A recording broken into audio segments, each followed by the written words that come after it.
Hey, I hope everybody's doing good today. I'm filming in my room because it's just bitterly cold. It's supposed to be within the next week we're going to start having lows around the single digits, and I don't like that. Neither do my old chickens. I want to talk about something first that I've seen online. I've been watching for entertainment these videos about incidents with Karens. You know how that is. You know, the Karen, the busybody who wants to control everybody and thinks that your life is her business and that kind of thing. No offense to somebody named Karen. I know a lot of beautiful, wonderful Karens, okay? And Karens. But I saw the video and I thought, oh my God, this is not a Karen. You need to pull that part out of there because that's ridiculous. Okay, well first I want to show you something though. You see the purple throw I'm making, crochet blanket. I'm almost through the fourth skein of yarn. It's going to take at least 6, I do believe, to get it all the way up to the pillow area, as long as I need it. And then I'm going to put a border on it. So it goes edge to edge on the queen size mattress. But remember, it's going to have a border. So the border's going to add about 4 or 5 inches to the, I guess I'm not sure exactly how the border's going to be yet. I haven't decided. But anyway, that's how it's looking. It's kind of, I like the purple. It's really a beautiful color called mulberry. And before I do something else, I wanted to mention to you, if you don't have them already, the Stonemont series that Steve Smith wrote is spectacular. I'm going through them for the 4th, no, not the 4th. I'm on the 4th book for the 2nd time. I have had so many interruptions. I would be through this for the 3rd or 4th time already, the whole series, but I'm not. So it starts with the reversion, the revival, the renewal, and then it goes to an appeal to heaven, which is I'm on now, almost halfway through. Blessings of freedom and hostages to fortune.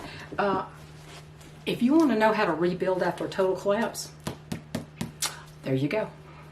Perfection. And as a little bonus, he also sent me the Stonemont notebook, okay?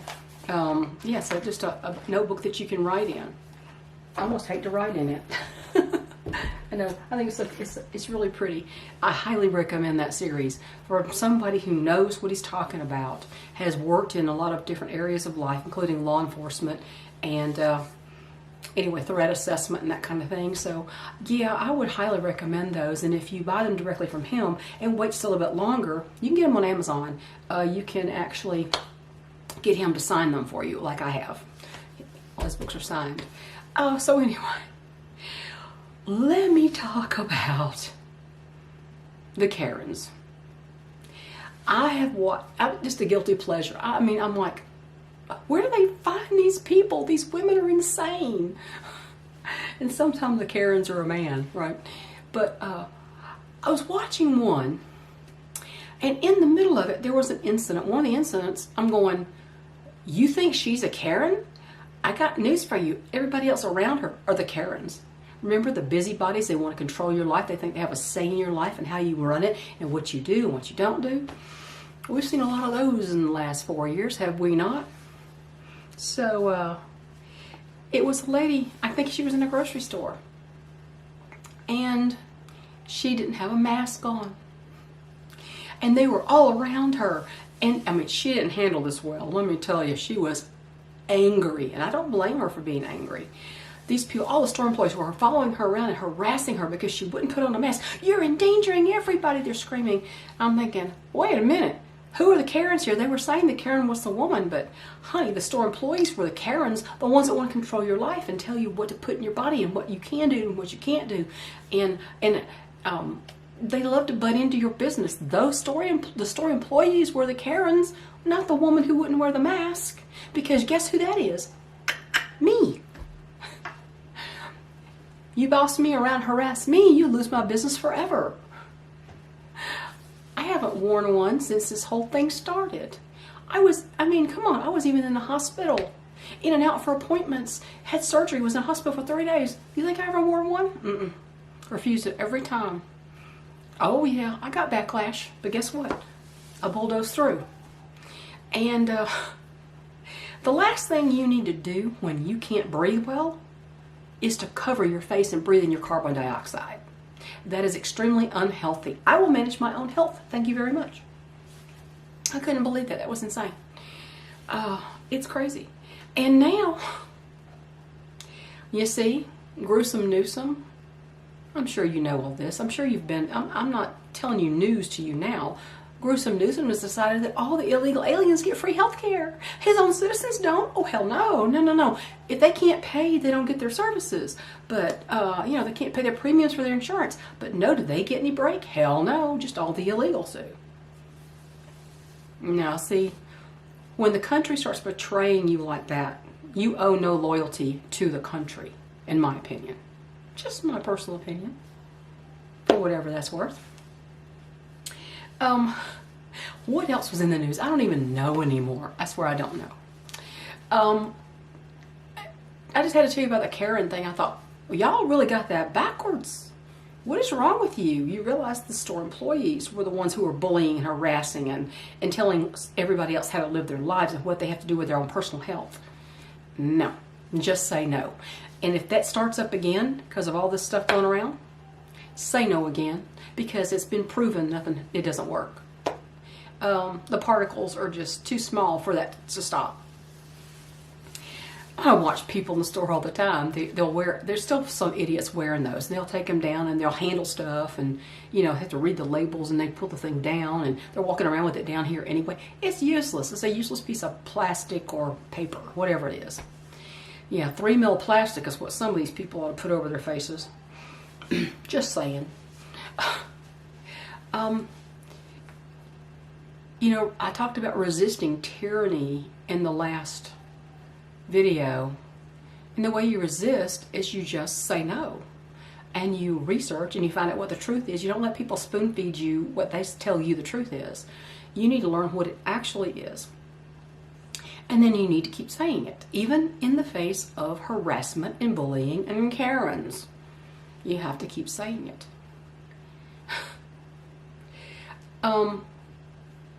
You know, this peer pressure thing of everybody else is doing it, you better put one on your face, it's like the Borg saying, you will comply. I'm not part of the Borg collective, are you? Are you part of the collective? I sure as hell not.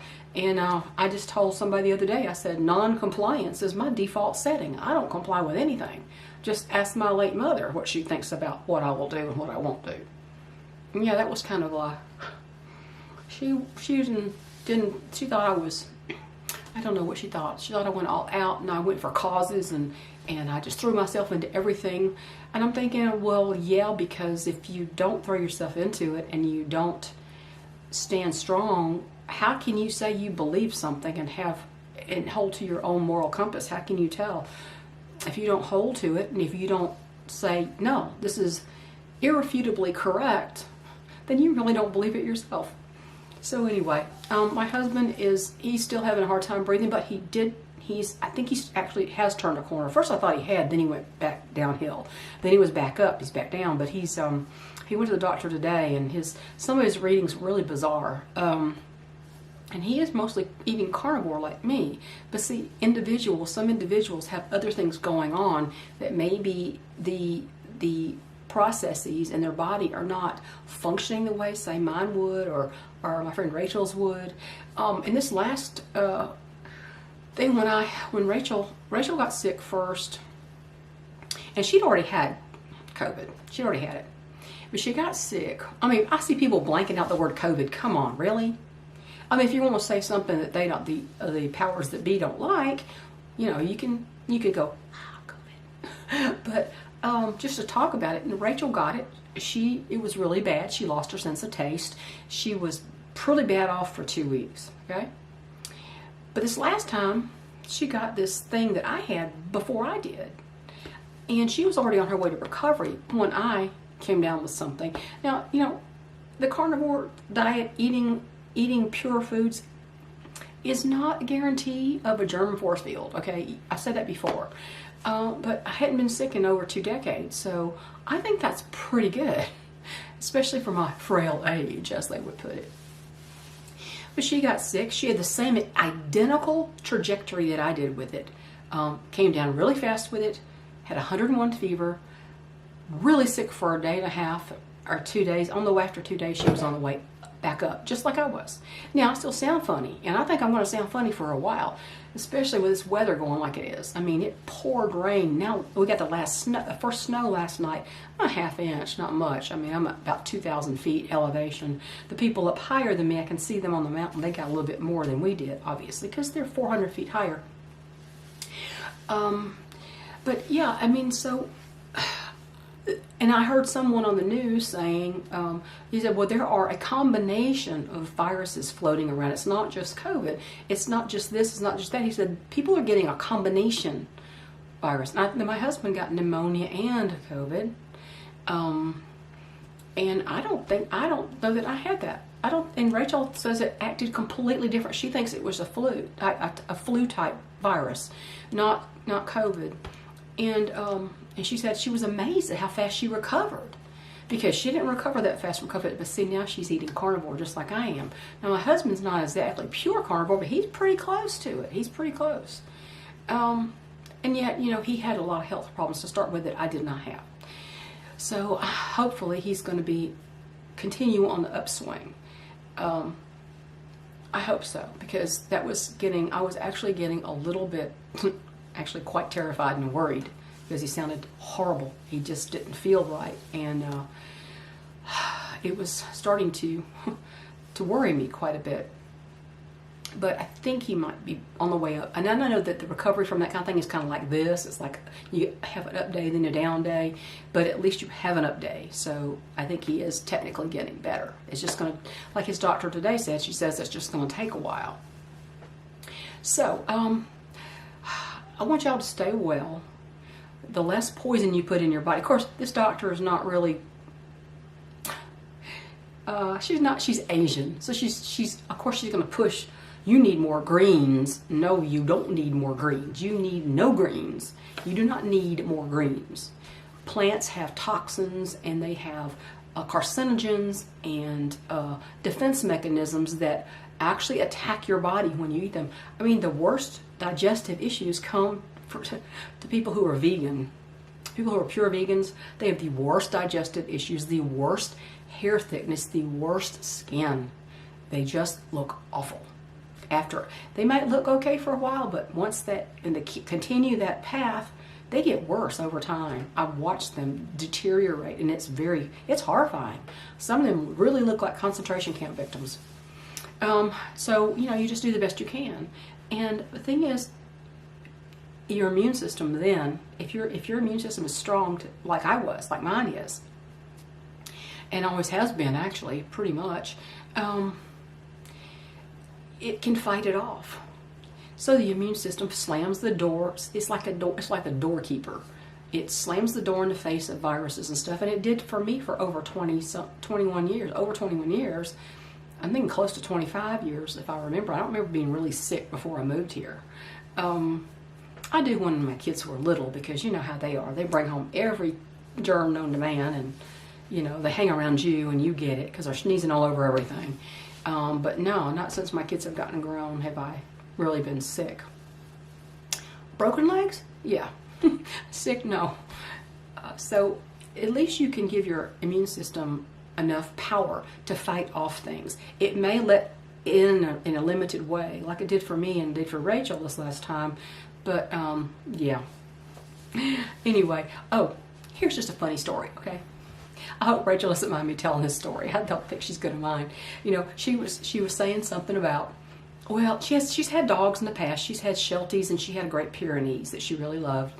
And she hasn't had a dog in a long time. And so she said, I was thinking about getting another dog so that I could throw my energy into something, besides my husband sitting over here. Or, she could actually have more to occupy her mind and something to take care of. And so she said, then I got another email and it said, I don't know, a dog is a lot of responsibility, so I made myself a dog with AI, and it had a picture of her and a picture of this little dog like a Shih Tzu or Lhasa Apso or something sitting next to her. And I said, you may want to rethink that. I said, well, first of all, see, dogs can hear things you can't hear and see things you can't see, and they're an early warning system, and they can take on a burglar. And I said, so maybe you need to change your AI dog to a German Shepherd or a Doberman. The Doberman was the dog of my childhood. We were Doberman breeders. And she says, well, I don't know about that. She said, I know somebody whose brother robbed a house and he stole their Rottweiler. And I said, oh my gosh, that's too funny. But I told him a story about Lady Hawk. You know, if you've been on this channel a long time, you know I recently, 2 years ago, I lost my very best friend in the world. Suddenly. She's 7 years younger than me. I lost her suddenly and unexpectedly, and I'm still not over that. But when her daughter was a baby, she had a dog, a wolf actually. It was a white wolf. He was DNA was mostly wolf. A dog named Ben. And Ben was very protective of her daughter. Well, apparently, if I remember the story right, I love this. This sounds just like her. Now, she was an attorney, actually. She was an attorney and very talented woman, but wasn't practicing anymore. But one day when I guess she was at work, someone broke into her house and encountered Ben, the wolf. He made mincemeat out of this burglar. The guy had to jump through a window, and I think the wolf dog, jumped after him. He made mincemeat. She said there was blood everywhere. Next thing you know, the guy is suing her for damages by her dog. Court date came, and she put Ben on a leash. And Ben walked on a leash. He was just like a dog, but a wolf. He walked on a leash, and she took him up to the courthouse, and they said, you can't bring that dog in here. She says, no. She said, he's the defendant. She said, he has a right to face his accusers. And they let her bring Ben into the courtroom. And Ben sat there and eyed that guy in the courtroom. He watched that burglar. And he never left his eye, took his eyes off the guy, and he growled at him the whole time. Guess what? Case thrown out. Guy throws the book at the burglar. And I thought, you know, that's just like her. Just like her. So yeah, I've had dogs. The last dog I had lived about 15 years old. Pointer Lab mix. Beautiful, beautiful dog. Sweetest thing on the planet. But you know, they let you know when it's time to go. And she had so many problems, it was time for her to go. And that was a bad loss. And my husband doesn't want to do that again. But I told my husband, I said, honey, if I'm left alone, first thing I'm doing is getting a dog. I'm going to fix my fence and I'm getting a dog. Make sure my fence is secure and I'm going to get a dog. Because I need eyes and ears to give me an early warning of something, you know. So anyway, I just thought I'd tell you that story. I just remember that, and I laugh about it every time. It's just something awesome to remember about her. Anyway, I'm gonna let you go. But yeah, this crochet blanket is coming along. You can see I'm about halfway done with the body of it, and then I'll do the border with the purple and the gray. The first border is going to be gray to delineate the border from the body of it. And I think it's going to turn out really well. And I have plans for something else. So we'll see. I'm hoping to take back up quilting in the spring. I was going to sell my machines and everything. But I'm just going to let it sit here, and I'm going to do the crochet until it's the weather gets warmer. And then I'll probably go back to quilting where I can open the windows and get fresh air while I'm doing it. So I'm going to let you go. Y'all have a great day. And we'll catch y'all later. Bye.